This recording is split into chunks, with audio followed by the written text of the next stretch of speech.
Sir, we are ready. Okay, so what do I do? Start your video Okay. and start your video. Um,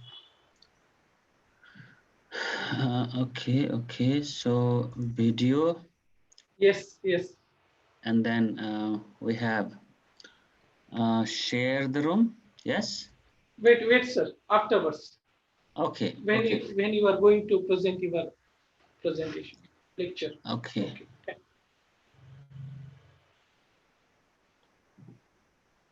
Okay. Good morning, everyone. I heartily welcome all of you in the Langley's online lecture series, day 6. Today we have international guests with us. At the outset, we, the team of Langley, need to thank all the participants who have joined with us by logging Zoom app regularly and those who are watching, enjoying, and learning with us live on Facebook and YouTube channel Langley's Educators. We have been receiving overwhelming response from all over India and abroad as well. Nationally and internationally acclaimed academicians are going to deliver their talks on various aspects of language and literature. I assure you, I will try my best to accommodate most of you during this lockdown period. In addition to that, it's not the end of lecture series, it's just a new beginning. We will arrange such lecture series every now and then. We are giving unique certificate to each and every participants by adding the entire speaker's photo on it. Our designer is working on the certificate. Very soon you will receive the Google form link, but participants need to fill the Google form first, and then with that email ID, you need to send the Zoom participation screenshot or YouTube channel Language Educators subscription screenshot where you have watched all these videos and send this screenshot to elanglit motivators at the rate gmail.com. Kindly keep in touch. Don't forget to subscribe the channel so that you will get further notification. So let's learn, unlearn, and relearn together. Friends, we have with us a well-known international ELT master, Dr. Lakshman Ganawali sir, professor and head of a Department of Language Education at Kathmandu University, Nepal. He leads EFL teacher education programs in Nepal and alumnus of Kathmandu University, Nepal, University of Exeter, England.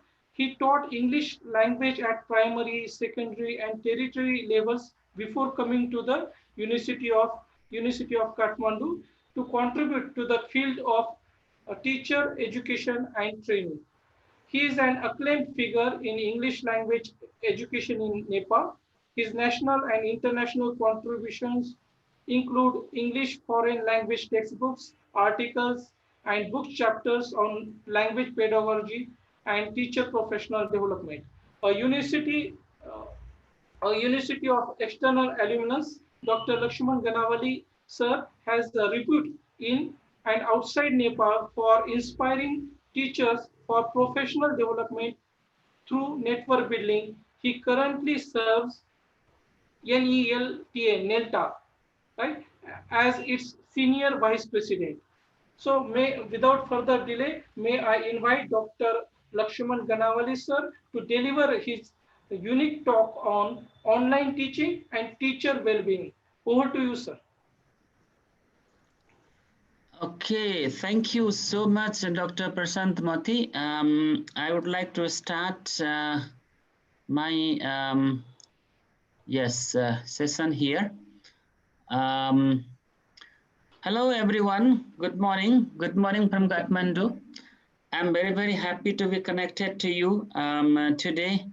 We are connected perhaps not because of a good reason that it was the coronavirus that started all these things, but every cloud has a silver lining. So we are now connected, we work together, and then we are using this pandemic situation for improving our teaching, learning, our professional skills, And then we are actually looking at education from different perspective, different dimension. We used to, travel, walk several days and months to reach to the lower end of India as a what they call tirthathan, the pilgrimage. But now I can talk to you, and then I can hear you. We can see each other, so that's very interesting. I met Dr. Prasad Moti in the Facebook, and it's been, I think, about 3 years that we have been friends, but we have done a lot of things Yes, sir. together. I was invited to Nasik, this KTHM college for a conference, and then Dr. Moti has given an online talk to Nepalese ELT professionals there, and this is a next event that we are doing together. Um, I have, when Dr. Moti wanted me to speak, he invited me to speak, then I thought, what shall I speak on? Because in most cases, we are either discussing the English language teaching or just general pedagogy for that matter. And then some others are, training you and us on how to use the online technologies, virtual classrooms, all these things, these virtual learning environment and e-classes, learning management systems and all this. Then I thought, what bothers me or what I have seen others being bothered a bit personally, but not being able to speak because people do not feel very open, frank to speak that way.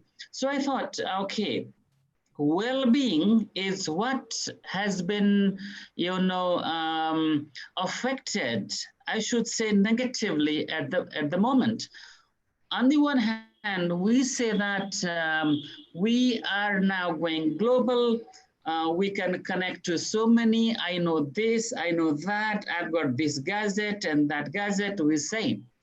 But are we, do we really feel good? Or what should we do if we do not feel good?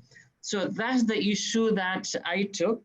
I will be speaking to you. And then I'll also wait for your questions so that maybe we could discuss. I don't know whether I can answer or not, but definitely we can discuss. So let me start. What the situatedness that we are in. When we bring up an issue, we need to know what is our situatedness. Number one is we need to understand what did we as students learn and experience. We went to maybe nursery classes or grade 1 and moving on to 4, 5 and 10 and intermediate or +2 and then then bachelor's and master's, and many of us went for a PhD, and then different degree courses, non-degree courses. When we're students, then what did we learn? What did we experience, and how did we learn? How were our experiences of the learning technologies or learning environment? One. And next is when we came to maybe bachelor's level or later, then we were already teachers in the making. We were becoming teachers, some willingly and purposely. Others, maybe we were thinking of something else, but we came into teaching. Then what did we learn and experience as teachers in the making? That's the second thing. Third, what are we as teachers doing now? What are we doing? We're teaching, definitely, but how are we teaching? What are we teaching? What time are we teaching? Who are we teaching? So that's a very pertinent question that we need to think upon.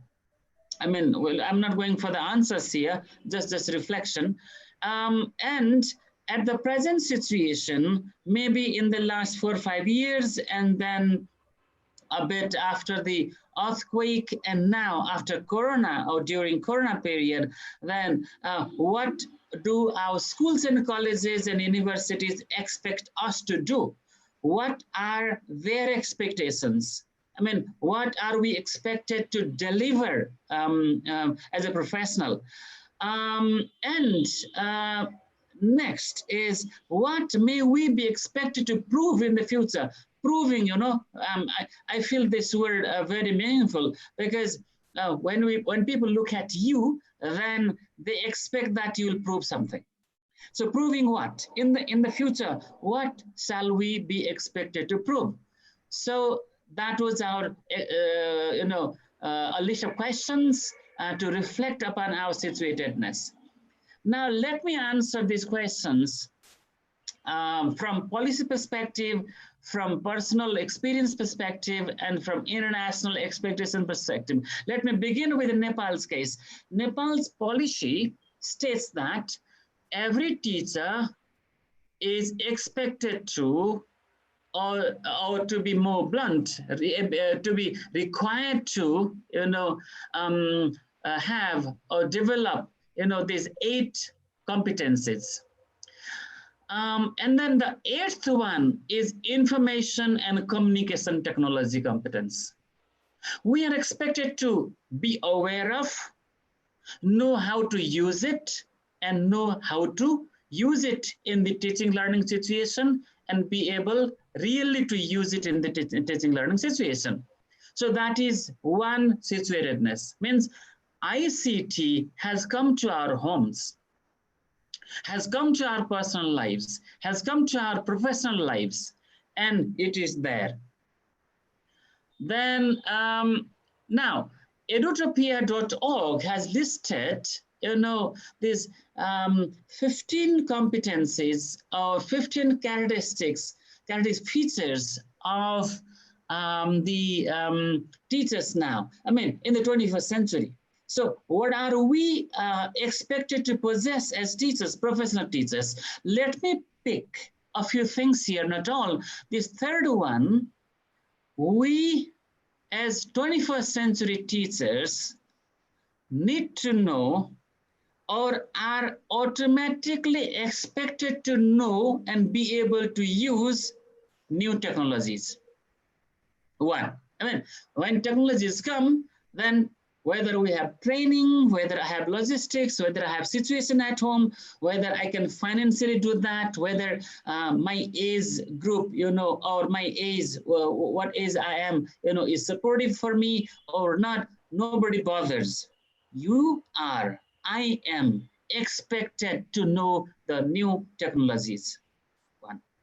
And next is, if you don't go global, outside your arena, outside your comfort zone, outside your national boundary, perhaps maybe also outside your professional boundary, okay, that will not work. So go global. And next is, we are expected to be smart. How smart? As smart as smartphones, and use the smartphones for personal use and also for professional use. And next is, we are expected to blog. When we were growing, then we were asked to write, or such advised to write diaries, journals. But now we are expected to write blogs. We should be a blogger, that's what people expect. And go digital. You can just remember the last time you wrote a full-length page on a piece of paper. Most of us have stopped writing. If you ask, what do you write? How do you write? Most people say, oh, I write chats, I write, Facebook posting, I write this, or I write articles this, but how do you write? Then people will say, okay, I write digitally. I mean, I write on the computer, I write on the smart devices. So go digital is another, characteristic feature of 21st century teachers. And collaborate. Now, you cannot remain a shining teacher by yourself. Because the whole is more than the sum of its parts. That's the traditional wisdom says. So if three of us get together, then three of us together can perform perhaps better than we three in isolation would perform. So then also comes this networking, this electronic networking there. Use Twitter chats or Facebook posts. And then, you're supposed to have digital footprints, how good you are. People will say, oh, okay, Google Scholar. Okay, how many people have cited you? Or how many posts you have made in Facebook or Twitter, or where have you been to? So we have, the Google device knows where I have been this morning. So we are building our footprints, but we're expected to build our positive digital footprints. And coding is another thing, coding. So is it in my control, or whether I have got the knowledge and the skills to code, but I'm expected to code. 21st century teachers need to code. And then last thing is we should keep learning. So edutopia.org listed these things, and most of them, as you see, are related to ICT, that is information communication technology, digital technology, online technology, or virtual learning technology. So, many terminologies that we have. And these days, everybody expects us to have a social media account.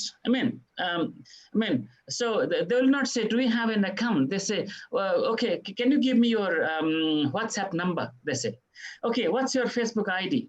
Or what's your Twitter ID? That's what people say. Skype ID, lots of IDs, many IDs. And then they ask you to give your email address. They don't ask you, whether you have an email address or not. It's taken for granted that we should have them. And now, if you do not carry a smart mobile phone, then people will think twice. Why? Have you been disturbed like that? Or how do you connect? How do other people who want to connect to you, how will they find you? Okay, landline now is becoming sort of, a thing of the past. And then you're expected to have a laptop or desktop computer at home or in office or in office, and we can use them when needed. So these are the things that people expect us to have with us. And that is general thing. But now let us see, what do our institutions? I mean, your head teacher, your line manager, your academic coordinator, your institutions, your guardians, all these people, all the stakeholders of the organization that you work for, they have an expectation from us, from you, from me, from all of us who are in this teaching business. They expect us to have an e-learning account, maybe Coursera.org, or edx.org or allison.org, these are MOOC learning, accounts. So if you haven't taken a few courses, if you can't display a few certificates, maybe people will think, oh, you're not learning. You don't know what is CPD, continuous professional development. They wouldn't think that you are catching up with others. So have an e-learning accounts. Now, every institution, at least after this corona came globally, everywhere, pandemic, they expect us to have not only awareness and knowledge, but skills in using learning management systems. I think in this webinar series, you might have come across some LMS systems there, and your schools, your colleges, universities may have installed them. So like a Moodle system or Blackboard, there are many others. So these LMS. And then the schools and colleges equip.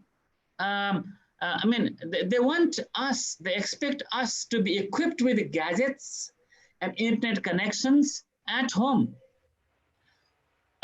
Some very few institutions actually fund you to buy your laptop, to buy your mobile phone, to buy you, internet connection. But many others expect you to have them at home for use, and you should be using all of them for your professional purpose, without funding. Okay, so that's very interesting thing.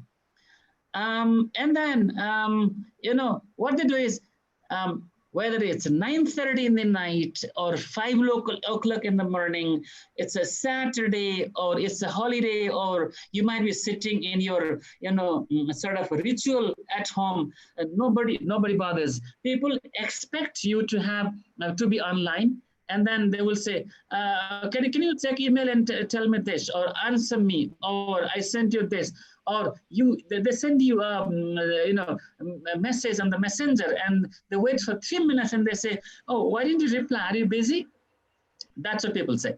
And then next is, if you do not know what the latest version of iPhone or computer or any app, then perhaps you are not up to date. So that is what we are expected of by our stakeholders in education.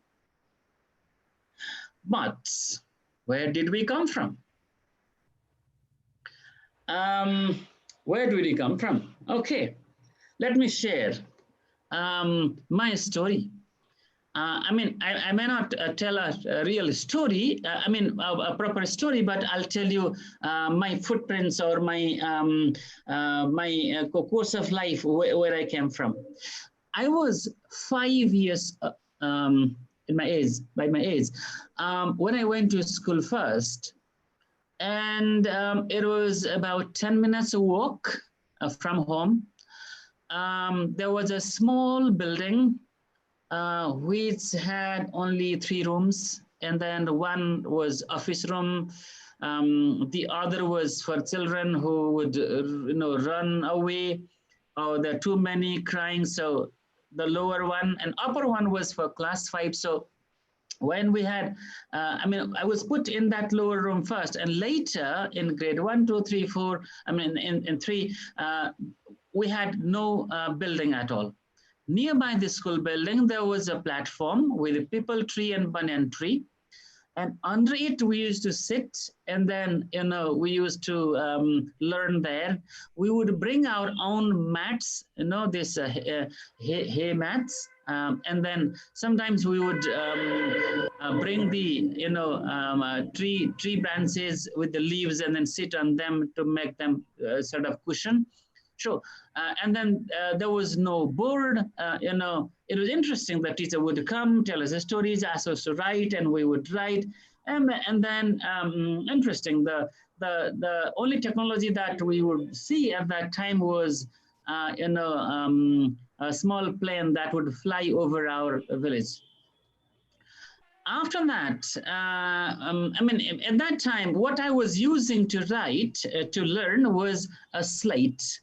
And the slate was, it was a wooden slate, interestingly, wooden slate. So my grandpa used to, put clay dust on it, and would teach me kaka, okay, our alphabet with the finger, Peter pointer. And then, okay, I would learn, and we would level it and write again. So that is how I learned. And later, then as I moved on, then I saw a classroom which has a chalkboard, and teachers used to write with chalk, and we used to wipe with the a duster. So that was next. And then around I think 2000, yes, 2000, I saw in my own university that there was a machine that used to project light onto the wall, and you would photocopy your material that you want to project on a piece of this plastic sheet that, which they call transparency, and you would put it on top of that machine and switch it on, and then you could read that on the wall. So that was overhead projector. So see the story how it goes from slate to chalkboard to overhead projector. And in 3 4 years, what happened was the LCD projector came. So our computers were now, projected to or connected to the projectors there. So we didn't have to use this plastic sheet that was used only once. Now we would use the same PowerPoint slides and project them. But now time has moved, and now we have smart devices. We have a smart board in the cloud, in the classroom, and we have a laptop which is very light, very light, and it has double function, tablet function, and then this computer function, all these functions there, because you don't want to carry a big laptop. You need a laptop, and then you can touch here and there, and you can write. Then that's a big leap that I have come through, and I believe many of you came through a similar story. And now, and what people are saying, what we are saying is, oh, carrying a computer to home and an office? No, no, no, no. I want to walk or drive, and then sit down and start typing, or using it. So then what to do is now cloud computing. So this is what has come to our life. So this is where we have come from, and we have reached here. Now, with this, what has happened? Let us see. So we are now jugglers. We become jugglers. You might have seen these people who juggled with these different balls and things, and then you would be entertained by that. Or then we used to say juggling with different kind of things, but now we are juggling with many different kind of things. Like we used to have books. We used to read books, physical books. Now, if you reflect, when was the last time you read a physical book full? Maybe some of you who love reading fiction and others might have read. Otherwise, you might have read physical books only for a little bit of book chapter, part of book chapter, or maybe if it was a journal, then you might have read it just to see a section for citation and all that. So you haven't read because you are now glued to these devices, smart devices. So you are now juggling with the nostalgia, nostalgia that you feel like going back and then have the same life then. But now you have gadgets that give you everything, and now you remember that, but you live with this. So this is one this juggling experience that you have. Earlier, we were in close proximity, physical proximity with the friends. We played kabaddi, we played many things, we fought and we ran hand in hand, we shared many things. And the family was in the one room when there was a ritual or time to eat or something. Neighbors that always met in the morning or in certain functions and all, we always met. We went out together, we went to work together. Relatives, we had to go to them to see. They would come to our homes to see us. So we used to meet, we would invite. And colleagues that we work together, as I said, in physical proximity. But now we see our friends more often, we see our families more often, our neighbors more often, relatives more often, colleagues more often. But interestingly, their persona is not physical persona, it is an online persona. And if you ask me how I feel, I sometimes feel that, okay, I have been stalked, because everybody knows what I did. I also share. So I let them stalk me, but I'm being stalked. I mean, everybody knows what I did yesterday, today, what I'm going to do, where I'm traveling, and what I received, what I did not receive, what I think. So people are following us everywhere. Okay, people are following our footsteps. So now we want that quiet time in the past. We remember, but we live with this, online persona that we have built with. And earlier, now let me talk about this teaching thing. In the earlier, our students would submit their assignments and tasks, or if they wanted to ask something, you want to say, see us, then they would wait for, and this another day, and then they would be happy to see us. But now, our students send an email and this and then they call us and they say, sir, I've sent this, can you give me feedback? It's urgent. All right, it's urgent, fine, but how many things can be urgent? I mean, what else cannot be urgent? So now we're juggling with this, the waiting time that we used to have and no waiting time that we have now. We are just juggling with this past and the present. And this is like now I'm home, I'm working. Okay, I'm working. I'll be working the whole day. I've got evening class and I've got other sessions today. So now, is it my personal life or professional life? Now, there's no boundary, there's no demarcation. So life and work have lost the demarcation. Office has come home, and then I don't know whether home goes to office, but at least the office has come, the work has come home. So every family member knows what we are doing. So we are juggling with this. And now, when the online teaching started, I felt that we are on the road, exposed, okay, exposed.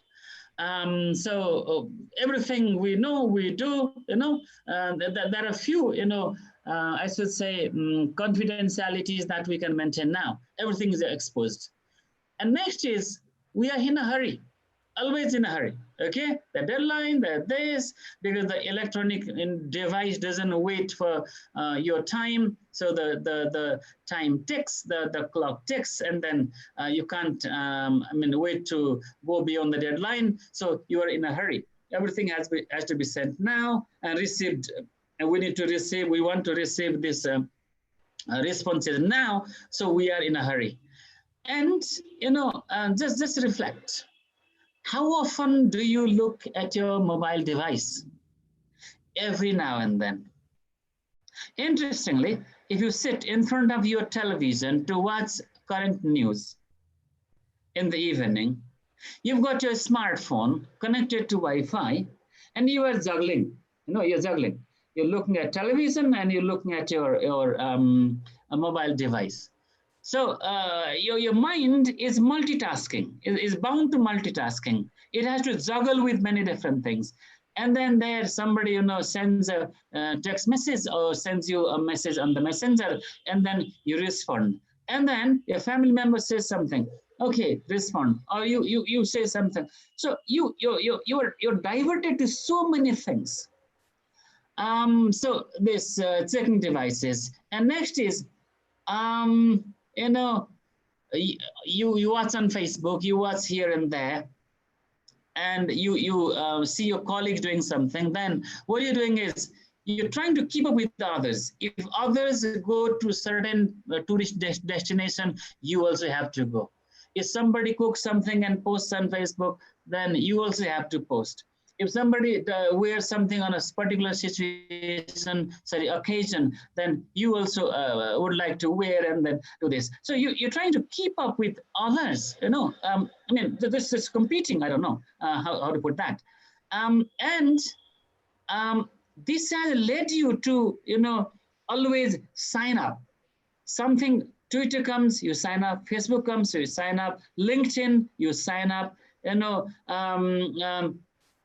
Moodle comes, you sign up, this Google comes, you sign up, long before we used to have Hotmail, then came Yahoo, and we sign up Yahoo, then came Google. Now, there are many things we signing up always. And we've forgotten our, sign-in details, password and then sign-in ID. So now, these days, the signing ID usually is your email address, is because people forgot that. And then now this password, remembering password is a problem. So, um, these passwords, what do you do? If you write somewhere, you think people will see, you can't tell anyone because the passwords are related to bank accounts and many things, okay? Or exam section and things. And then when your boss says, do you know this? Are you aware of this? And you are trying to say, yes, I know, okay? But do you know or you don't? I don't know. But you definitely, would like to prove your worth. I mean, you want to say, yes, I know. So by doing all this, what we are doing is we're putting our, we're putting our body and then our mind and teacher spirit in jeopardy. I mean, the cool feeling, the deep feeling, the thinking, reflection, the relaxed body that we used to have is now a tensed body, a tense mind, and then a tense teacher spirit. How long can we go with this? So this has put our well-being in a trouble. Now, the next thing I would like to talk about is how we can. I think in South Asia, we know many things that gives us sort of well-being, but still we have forgotten because of this technology that is so appealing, so enchanting that we become sort of slave to these devices, to these gadgets, to these systems, and then and then as teachers, because we are public people, okay, you are not just yourself individual, you are a public person. You belong to so many students' lives, so many other stakeholders that belong to that are connected through the students that are there. So this demands that we maintain our well-being. I'm not sure if I can maintain all of this, but I definitely have some advice for myself and for you all, so that you will be, you'll be perhaps maintaining your teacher spirit and then your, body and your mind in a good mood or good spirit, good situation, good shape. One is be selective. That is, what do you like? What can you do? What do you need? What makes sense? Ask yourself, do I need it? If I didn't have it, if I didn't have LinkedIn account, what would I miss? Ask yourself. Then decide your niche. Where you belong, you decide your niche and put yourself there, okay? Because you cannot be everywhere. You cannot be everybody. You cannot be doing everything.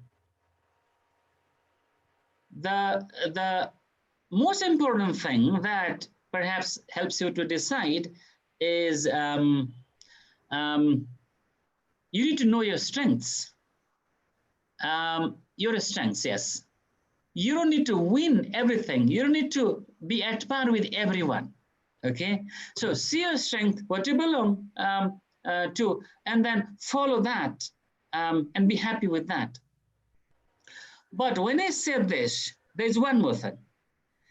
If something has come, which is likely to be your part of life, instead of waiting for your boss to tell you and you panic, you just go and do it. You learn it.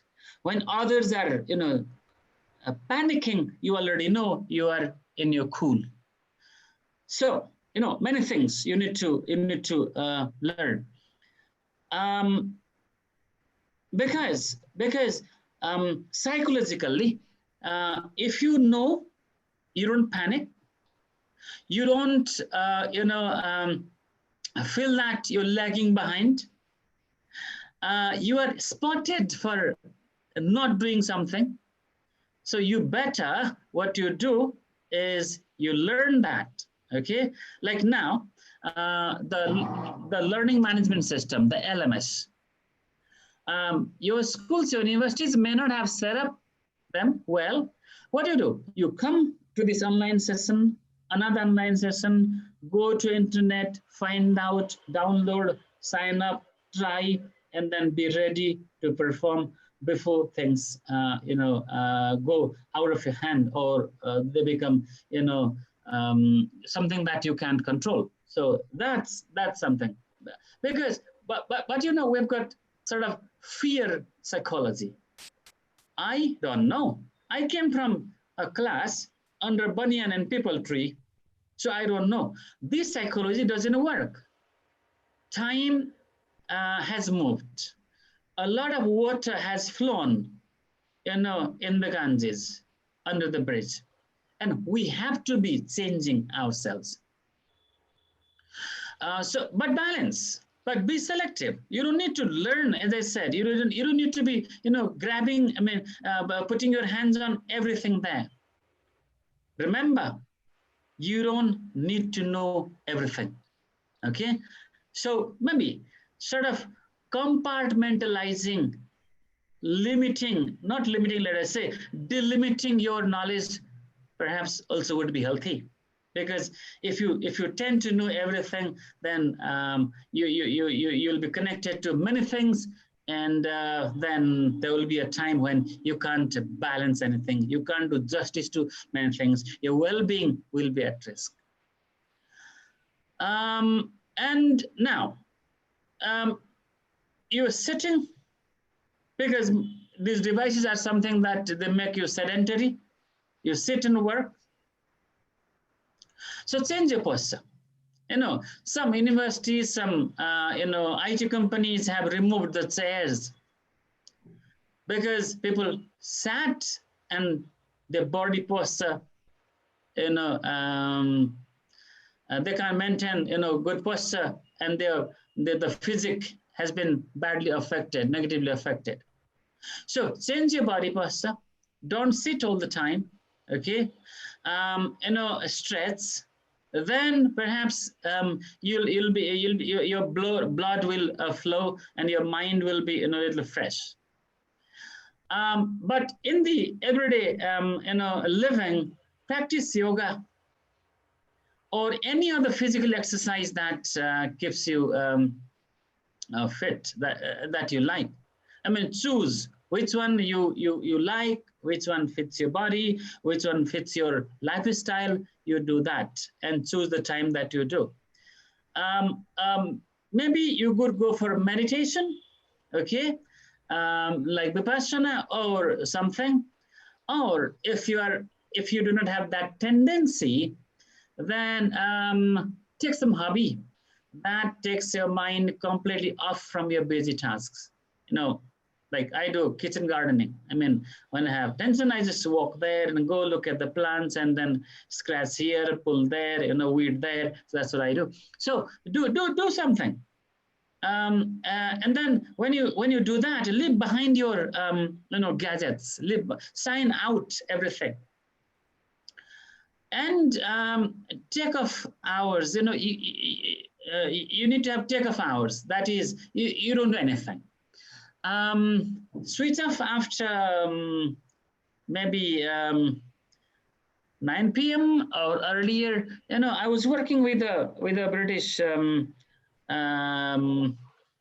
consultant, and she was with us to design this test items. And then I don't know, after 2-3 days we proposed that we'll be sending her the information by 9 tonight, and then she would receive, or can she give feedback? And she said, no, I cannot. I switch off completely after 6.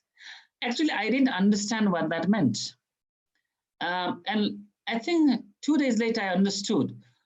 Switching off completely means at 6, or when it is 6 o'clock, then her laptop is switched off, her smart devices switched off, mobile switched off, internet switched off, everything. She might connect to her family, that's all. Nothing else.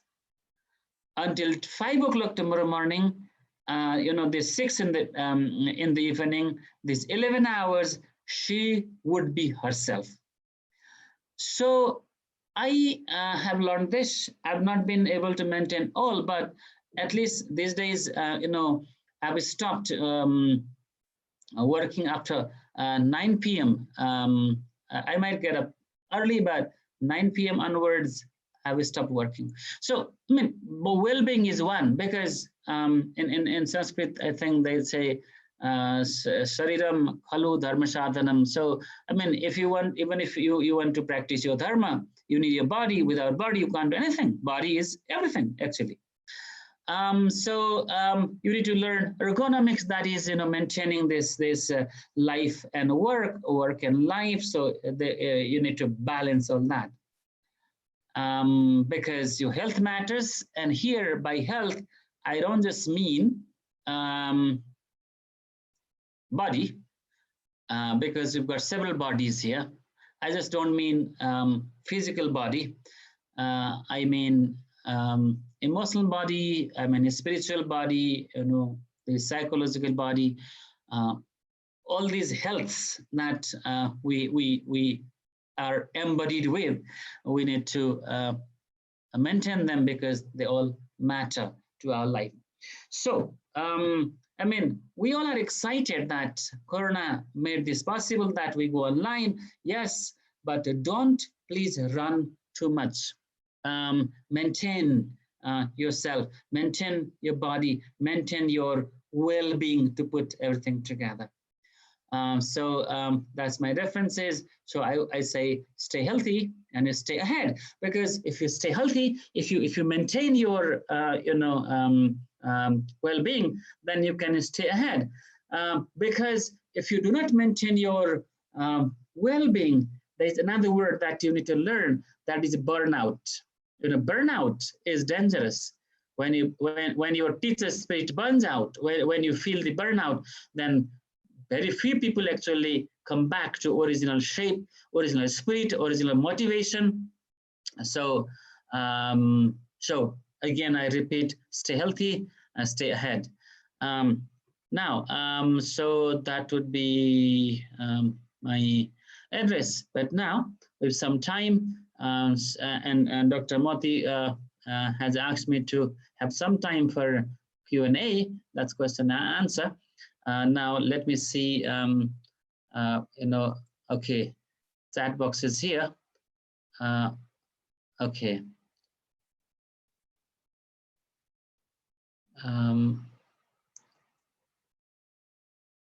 Okay.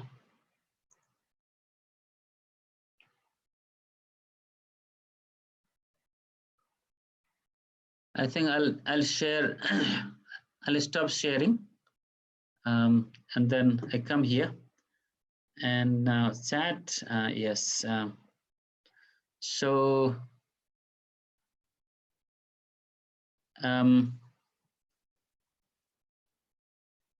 Okay. Hello, sir. There is one question by Surendra Bhatt. Which question? How can we manage the psychology of our students in this crisis and under resources situation? I think that's a very significant question, because our kids will not understand what I was talking about very easily. I mean, we are adults, and then we think that it matters, and then we can actually reflect and then think and see what works, what doesn't. But kids, they love gadgets, they love this thing, and then the one thing, and the other thing is the crisis is, because they say corona, they say, deaths and all, and then the figures go high. So they are really, sometimes in panic stage, or, always in a rush to use this. So maybe counseling, I think. I mean, the first thing would be, we should embody what we say.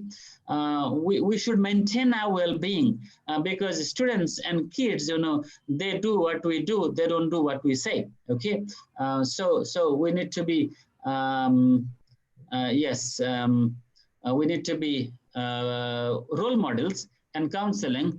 But digital equipment, if they don't have network, um, uh, and then if they do not have, this all resources there, I think that's a difficult thing, because I don't have an easy answer. Even now, the government is, trying, because they're running television programs for students, but how many students have got television access? One NGO did a survey last month on 500 students who go to public schools, and they found out that 95% of the participants had a mobile phone at home. It was mobile phone, not exactly smartphone, and 55% had, I think 65% had radio, and 45 had television, but 16% had television with, this cable connection, and only 3% had Wi-Fi connection. So there's a digital divide. In this, maybe we need to have a different kind of, program, or different package for all this, because that's a completely a different story. Okay. Yes, sir. Yes. There is another question by Pukar Singh, sir.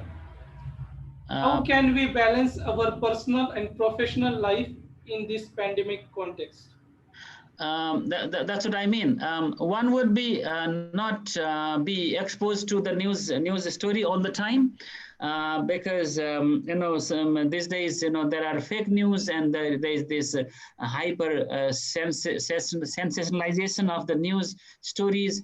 So keep a distance from them, and then watch them to be informed. Because you need to decide many things, but I mean, do it at certain interval, or you use reliable sources, reliable television and others, or certain websites, but not everything, because if we go after everything, then we sort of, get, carried away by the news stories, and then we feel that we are in a difficult situation. So what shall I do? So we sort of panic there. So I think maintain a distance with the news stories. And next is, as I said, you need to have off hour. Okay, you need to have off hour. If you don't have off hour, if you are 24-hour, connected to people answering, the questions and all, and chat boxes, then perhaps you are ruining your life. You're putting yourself in jeopardy. Okay, so imagine that. I mean, one day we must go. Okay, but the world will remain. So our role should be limited, not all the time, everywhere, doing everything. There is another question by Diksha Kadam, ma'am. What kind of youth you visualize after pandemic? I will repeat my question. Uh, What kind of youth. youth Uh-huh. you visualize after pandemic? Youth. Okay. The young people. Yes. Yes, yes. Okay, for me personally, I've been thinking about this. When we look at the South Asian context, then the youth after grade 12, then many youths, thought of, dreamt of, leaving these countries and going to other countries and having a good life there. But now the goodness of life has been questioned now. What is good, what is secure, we don't know. I mean, South Asia was taken as a hotspot, epicenter of, coronavirus, but now we didn't become an epicenter. Okay, So now, what is something that we value? What is not? What is something we shouldn't value? So I feel that the youths will be now, I think, less inclined to leave these countries. They will look for their life within these countries, and then they will feel that. Going global, going here and there, maybe flashy, but in the long run, your home, your place, your people is what matters. So our this Eastern concept of the family, being together, the neighbors, the relatives, I think it will come back to it. The youths will be realizing the value of all this more than before. Then there is another question by Ajiz sir. How easy or difficult it is to maintain a perfect balance in our online and offline life? Can you repeat that? How easy or difficult it is to maintain a perfect balance in our online and offline life? Okay, now the word perfect is relative, so I cannot say, but maintaining a balance is difficult if we do not stop and think. Because uh, everybody has got this device, I don't have. They have signed up that app, and I haven't. They can do this. So if we want to run the race, I think there'll be no balance. But if you stop and think, if you reflect, I mean, what have you gained by being, at par with others? Then perhaps you can maintain the balance. And another is, make a routine, make a timetable, make a delimitation, so that you'll be doing this and not doing that. Okay. Then in electricity there's something called circuit breaker. You need a circuit breaker. All the time power flow will ruin the connection, will ruin the network of this body. So have a circuit breaker for some time, then you will come back brighter than before. Okay. So routine and reflection, two things. Sir, there are so many questions related to how to reach rural area students since most of them do not afford electronic gadgets. Yes, I saw that question earlier from Mr. Bhatt as well. I mean, Yes, my yes. focus in today's session is on how teachers maintain their well-being. That's a different question, which is not within my, session. Even then, how to is, I think, it depends upon our government policy. It depends upon like there was a question earlier, youths being able to volunteer in such situation, professionals being less professional, more amateurs there, maybe. So it's all together. I mean, I don't have an pure all answer for this. In South Asia we all have these problems that there's a divide, and some have everything and others have very few things. So I think we need to start with the government policy. Uh, Last two questions, sir. How can we make our students engaged in this pandemic situation? Yes, I mean, at this point, I would say that give them counseling, but give them some interesting projects that they can do at home, and partly they use online resources if they have access to, and partly they use family resources so that they get engaged to the family things. And then the tasks and projects should be such that they don't need to panic, but that becomes interesting, and that is well liked by the family members. Okay, so here you are not only giving them task and getting them engaged, but also you are putting the family together. So I think projects should be one thing that you can engage them, and then maybe the projects would be sort of collaborative. If there is connection between students there, online connection, then maybe they would like PUBG they were playing. But if we can create activities which are as appealing to them as PUBG is, maybe they will be engaged. But they also need your presence. If you're teaching online, if you give them online activities, then you should be around. You should be helping them. You should be be available when the kids want us to be. I think you have answered the last question as well. Okay. What sort of classes can we conduct to have an effective result during this pandemic? I think the only solution now is online classes, but online classes should be balanced in such a way that when the online session goes, then there should be, carrying on thinking, writing, discussing, or doing something, producing something in the offline environment, so it doesn't become a dream, but it becomes a blending, a sort of blended learning experience for the learners. Okay. Thank you very much, sir, for your thought-provoking, informative, insightful, and enlightening session on online teaching and how we need to maintain our peace, health, well-being during this pandemic situation. We thoroughly enjoyed and learned a lot from your session. Thank you very much, one and all, for your active participation by logging Zoom and those who are watching on YouTube channel and made this lecture series a grand success.